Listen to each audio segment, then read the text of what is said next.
preguntárselo a Pepe Álvarez, secretario general de UGT. Pepe, buenos días. Hola, buenos días. ¿Queda alguna posibilidad de que se llegara a algún acuerdo? Pues la COE ha dicho que no, la CEPIME y la COE, que los sindicatos bajen a 997, ¿podría llegarse ahí a un arreglo o ya esto es imposible?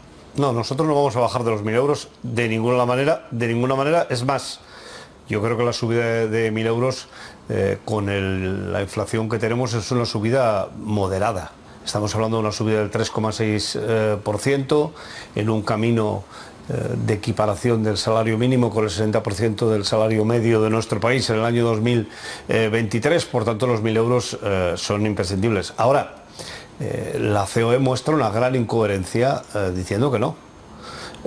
Y además muestra una gran incoherencia a la vez diciendo que espera que podamos llegar a un acuerdo en materia de negociación colectiva en los próximos meses, porque si la COE cumpliera el acuerdo de negociación colectiva que está vigente y que en el año 2020 preveía que no hubiera ningún convenio colectivo que tuviera un salario por debajo de los 1.000 euros, en realidad hoy este debate sería pues importante, pero con mucha menos trascendencia de lo que tiene, porque estaríamos hablando de afectar a aquellas trabajadoras y a aquellos trabajadores que no están regulados por un convenio colectivo. En la medida en que el salario mínimo afecta a los convenios porque la COE no ha cumplido, es en la medida en que este acuerdo del Consejo de Ministros, esta nueva regulación del SMI, va a tener una gran trascendencia sobre la economía española. Porque afecta en principio a 1,5 millones de personas. No, estamos hablando que seguramente que ahora con el salario a 1.000 euros, pues seguramente que estamos hablando de cerca de los 3 millones, porque ahí cada vez que sube el salario mínimo y no suben los convenios colectivos, y venimos de una etapa larga, que sobre todo por la vigencia de la normativa laboral de negociación colectiva que aprobó el gobierno del PP, es muy difícil negociar los convenios, y eso ha ido haciendo que el salario mínimo haya ido modificando las tablas salariales de los convenios en los últimos años. Luego va a tener un impacto en muchas empresas, en la economía, y dicen los empresarios, es que esto al final va a acabar afectando a las empresas, a la creación de empleo, por la situación en la que estamos, dicen ellos también. ¿Pero en qué situación estamos? Es que, a ver, este es un país en el que las empresas están ganando mucho dinero. Bueno, los sectores a los que hace referencia la COE, que son los más afectados por el SMI, que es el sector primario y el de transformación de una manera muy especial, ¿la hostelería? están en una... No, hostelería no está afectada, porque la hostelería tiene convenios y la hostelería en general no le va a afectar el salario mínimo, ni va a afectar al comercio, porque los convenios, los salarios mínimos están por arriba de los 1.000 euros. Estamos hablando del sector primario, que ha crecido en el año 20, que ha crecido en el año 21 de una manera extraordinaria. Por tanto, no es verdad que las empresas vayan a tener un impacto tremendo. Lo que va a haber es un impacto importante en los bolsillos de los trabajadores y las trabajadoras, y eso va a generar empleo, porque cuando un trabajador que gana 1.000 euros le suben el salario, ese dinero no va a una cuenta corriente, no va a paralizarse, va al consumo. Y si va al consumo, genera más actividad. Otro argumento que dan los empresarios es: el objetivo de la legislatura es llegar al 60% del salario mínimo, del salario medio. Veremos cómo acaba el salario medio de la legislatura, y dicen los empresarios, es que esto en muchas autonomías, hasta en 8 ya está por encima. Por eso ellos planteaban que esta vez, no sé si lo han vuelto a plantear, un salario mínimo flexible, adaptado a las autonomías, no sé si a los sectores. Es curioso, ¿no? Son los mismos que hace 4 días decían que no querían ni oír hablar de la negociación colectiva en las comunidades autónomas. Ahora sí les sirve para el salario mínimo. Ahora la unidad de mercado no tiene importancia. Vamos a ser serios. Todos sabemos que este salario mínimo afecta de una manera muy especial a algunas comunidades autónomas, que son las que tienen más sector primario y de transformación, y ese es el motivo por el que les afecta más el salario mínimo interprofesional. Seguramente que en Madrid, en Barcelona, en Bilbao, pues la incidencia del salario mínimo interprofesional existe, pero es menor que lo que es en esas comunidades. Y yo creo que justamente lo que hay que hacer es estirar ese salario en esas comunidades. No se va a poner en peligro ninguna empresa, no se va a poner en peligro ninguna explotación, y en todo caso las empresas tienen que transformarse para mantener la rentabilidad. Decíamos, bueno, esto al final tiene un efecto arrastre. ¿Cómo va a quedar la negociación de la subida salarial de los que, no del salario mínimo, de todos los demás, teniendo en cuenta cómo está la inflación? ¿Los sindicatos van a aguantar frenar esa subida, que no se alcance, que no equipare ahora mismo al IPC para que no se dispare más la inflación? Bueno, ¿O vamos a ir a igualar esa subida? Cuando decía que la COE dice que todo lo deja para ese acuerdo de negociación colectiva para los próximos meses, pues yo creo que el acuerdo de negociación colectiva para los próximos meses no va a estar de manera diferente a lo que es la subida del salario mínimo interprofesional. Estamos hablando del 3,6%. en un país donde tiene una inflación del 6%, y además no hay una previsión de que haya una bajada importante de la inflación, más bien hay un proceso de estabilización de esta situación de la inflación en nuestro país. Por tanto, a mí me parece que la subida es una subida razonable, es una subida que pueden asimilar las empresas y que va en la línea de, por cierto, lo que la Unión Europea ha pedido al Estado español, que suban los salarios. Si se hace sin acuerdo, como se hizo en septiembre, no pasa nada. Bueno, es que en realidad casi siempre se ha hecho sin acuerdo. Yo el primer año que fui secretario general de la UGT, el año 16, ni siquiera se nos reunió.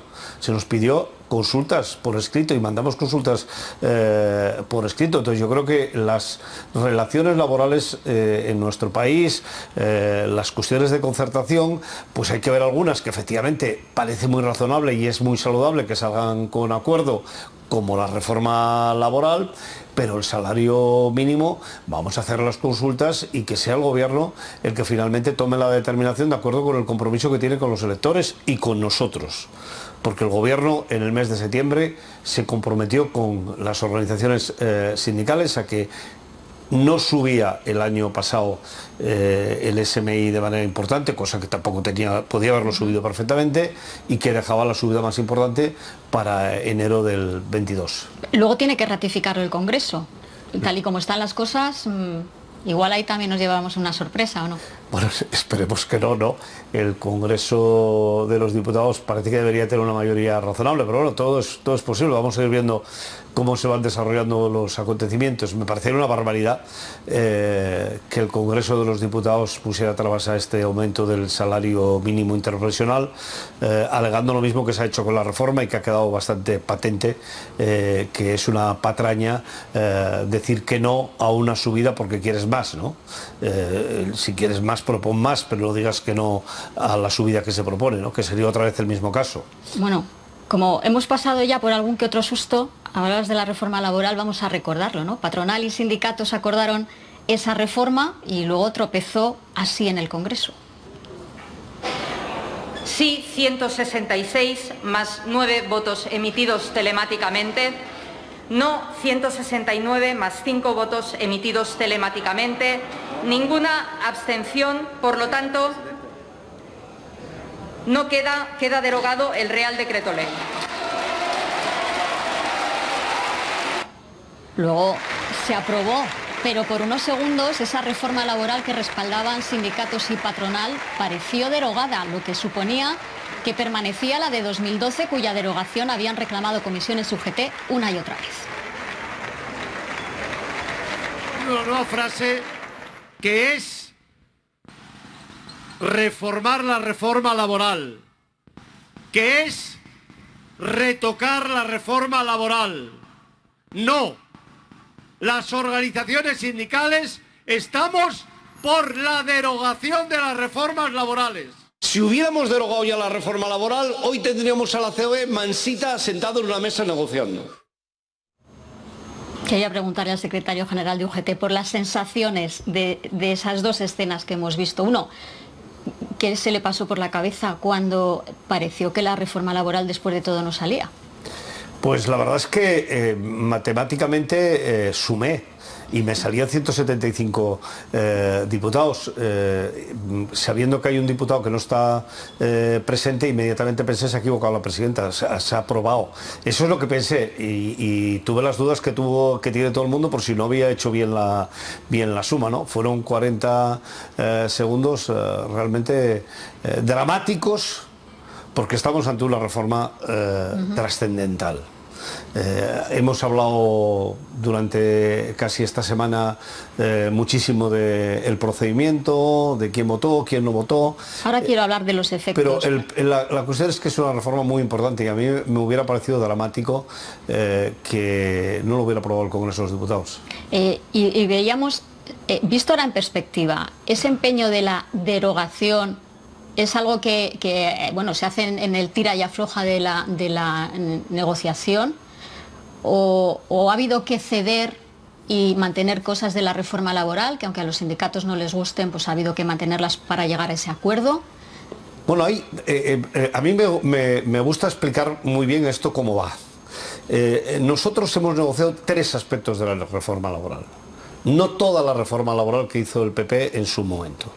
Hemos negociado los temas de contratación, que no había que derogar porque en el 2012 ya estaba muy mal, había que hacer un nuevo sistema de contratación. Por tanto, cambiamos la norma que había por una nueva, que yo creo que es extraordinariamente positiva. Hemos derogado y vuelto a la norma anterior partes muy importantes por lo que hace referencia a la negociación colectiva, y hemos puesto al día, por decirlo de alguna manera, los ERTEs para que sea un instrumento de uso normal en las relaciones laborales en nuestro país. Y queda por negociar, porque no hemos hablado de ello, todo lo que tiene que ver con las causas de despido, los procedimientos para despedir, el precio de la indemnización. Todo ese apartado no ha estado en la mesa de concertación, porque las 3 cuestiones que el Estado español se comprometió con la Unión Europea que acordaría, que legislaría, son estas 3, y como teníamos que acabar estas 3 antes del 31 de diciembre por imperativo, para decirlo de alguna manera, con la Unión Europea, de los fondos, pues llegamos al acuerdo con los 3. ¿Quiere decir que el resto no lo vamos a tocar? No, para nada. Nosotros vamos a continuar trabajando. ¿Y eso cómo se va a continuar? ¿Proponiendo otra reforma a través de otras leyes? Bueno, yo creo lo razonable es que se continuara la mesa de negociación. La ministra, he oído que hacía alguna otra propuesta que tiene que ver con el crear un grupo de expertos que ya sitúen esto en el Estatuto de los Trabajadores del siglo XXI, y por tanto que ese apartado esté aquí. Pero todo lo que tiene que ver con el despido no puede mantenerse como está. En ese sentido, creo que el aprobar lo que hemos aprobado no nos va a impedir para nada el poder continuar un proceso de negociación, de debate en el país sobre estas cuestiones que va a haber que cambiar, efectivamente. Los efectos de la reforma, dicen, ya se están empezando a notar, dice el gobierno, dicen los sindicatos, ya se ha empezado a remover el mercado laboral para aumentar la contratación de fijos. Hay también quien dice, vamos a ver ahí un efecto en la estadística, no tanto en la realidad, por el efecto de los fijos discontinuos. Les vamos a llamar fijos, pero su situación va a seguir igual. Bueno, no, los fijos discontinuos ahora ya no estaban contados como temporales. Los fijos discontinuos son fijos. Lo único que ocurre que trabajan en el tiempo en que hay trabajo, que su actividad tiene trabajo. Nosotros somos un país en el que el turismo tiene un peso muy importante, y el turismo es estacional. Por tanto, lo razonable es que demos una solución estacional a una cuestión que tiene ese carácter estacional. Somos un país que tiene sector primario todavía importante, y por tanto las cosechas y la transformación de las cosechas tiene unos periodos determinados. Ahí lo razonable es que tengamos personas fijas discontinuas, y esto ya los que ya eran fijos discontinuos ya no contaban como temporales, contaban como trabajadores fijos. Y vamos a tener ahí pues las 3 posibilidades, que son 2 de fijos: fijo a jornada completa, a tiempo parcial, o fijo discontinuo. Realmente el cambio se está produciendo Yo creo por dos razones. Por una parte, por una intensificación que está haciendo la Inspección de Trabajo de control. Si la Inspección de Trabajo tuviera muchos más medios, la situación en estos momentos no sería la que es. Y en segundo lugar, porque los empresarios ya llevan un tiempo viendo que efectivamente esta es una norma que se aproxima y están empezando a cambiar las culturas de contratación.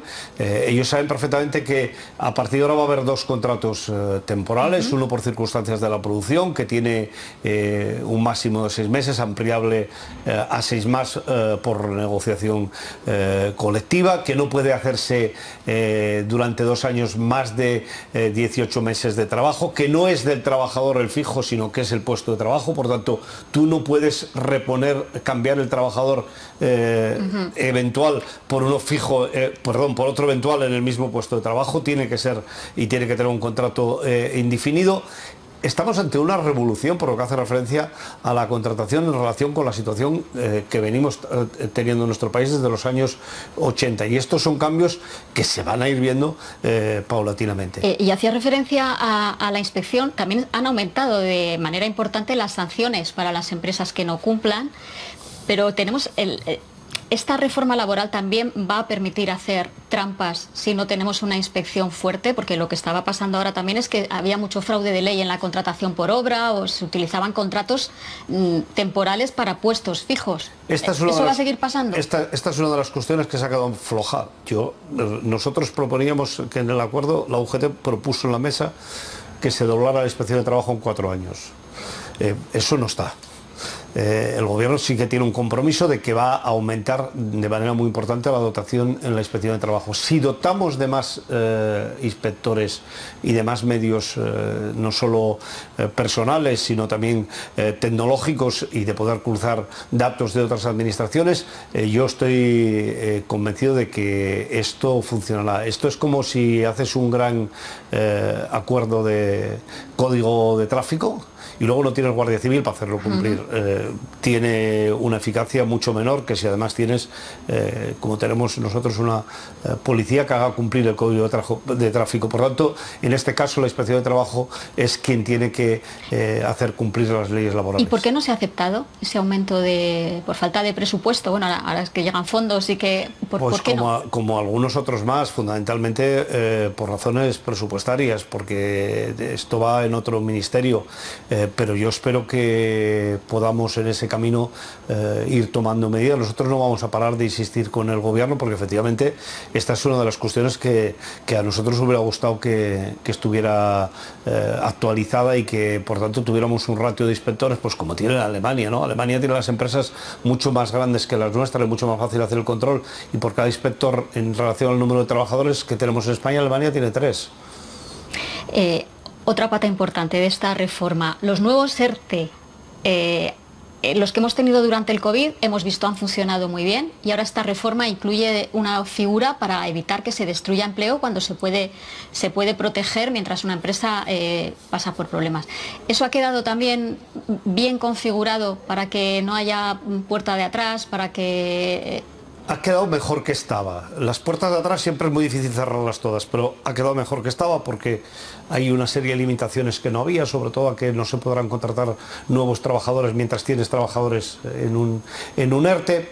Pero en todo caso yo creo que es el instrumento que necesitábamos para poder flexibilizar las relaciones laborales, y a la vez también poder dar respuesta a los problemas que se presentan, ya no con pandemias, que esperemos que no haya más, sino con crisis climatológicas, cuestiones de cambios tecnológicos en las empresas. Por eso hay que incluir también aquí la formación de los trabajadores que estén en ERTE como un elemento fundamental. Hay una primera parte que no hemos hablado que tiene una grandísima importancia, que seguramente lo más visible, que las camareras de piso de la provincia de Barcelona, que están trabajando en una empresa de servicios integrales, este mes pasado y el mes que viene y han tenido un aumento de salario espectacular. Hablamos de más de 5.000 euros al año de aumento, o los conductores que trabajan en una empresa multiservicios de la provincia de Madrid o de cualquier otro lugar de España que tienen más de 7.000 euros. Esa es otra parte muy importante, que es la prevalencia del convenio del sector sobre el convenio de empresa. Quería comentar contigo un asunto que está muy presente estos días, la atención de la banca a los mayores, porque hoy se ha conseguido la primera victoria en la práctica de esa campaña Soy Mayor, no idiota de Carlos San Juan. Ayer entregaba en Madrid 600.000 firmas contra la exclusión financiera de los bancos a los mayores. Estuvo en el Ministerio de Economía, en el Banco de España, después habló con las patronales bancarias y esta mañana una entidad ya ha movido ficha de manera práctica. El Banco Santander nos ha confirmado que va a mantener abiertas las cajas de sus oficinas toda la mañana a partir del próximo lunes. Antes solo abrían de 8:30 a 11. La entidad reconoce que ha adoptado esta medida, que ha comunicado en una nota interna a sus empleados en respuesta a esa campaña de Carlos San Juan, pero subraya que también antes ya había tomado otras medidas. Habla del embajador senior para atender mejor a los mayores, más atención telefónica, colaboración de correos en pueblos con pocas oficinas bancarias, pero bueno, esta medida que toma, abrir toda la mañana, es en respuesta directa a esa campaña. La patronal bancaria también ha dicho esta mañana que en las próximas horas va a comunicar más medidas de otras entidades. Y quería preguntarle al secretario general de UGT por la otra parte del mostrador, porque los empleados de las entidades, después de esa gran reconversión que ha habido en el sector, están denunciando muchas presiones y mucha dificultad en su trabajo. Primero, la banca tiene que dar servicio a los ciudadanos y las ciudadanas de este país en horario suficiente y sin tener que hacer colas. Que se les meta en la cabeza. Es decir, esta huida hacia adelante que han hecho reduciendo las plantillas de las empresas no tiene ni pies ni cabeza, porque la banca es un servicio público. Yo no puedo vivir sin tener una cuenta corriente en el banco, y si a mí me obligan a tener una cuenta corriente en el banco porque forma parte del sistema, el Estado tiene que garantizarme que... Se nos va el tiempo, pero quería plantear, ¿se les tendría que haber impedido esas prejubilaciones masivas que han hecho? Sí, yo creo que hubiéramos necesitado una ley que regule justamente la relación de la banca como servicio público con los ciudadanos. Y los trabajadores efectivamente son los últimos paganos, porque son los que están en las oficinas, y cuando un cliente está cabreado llega y justamente con quien la toma es con el primero que pilla. Por eso esa tensión es una tensión que no se puede agravar ampliando las horas sin tener más efectivos. Pepe Álvarez, muchísimas gracias por venir al canal 24 Horas esta mañana.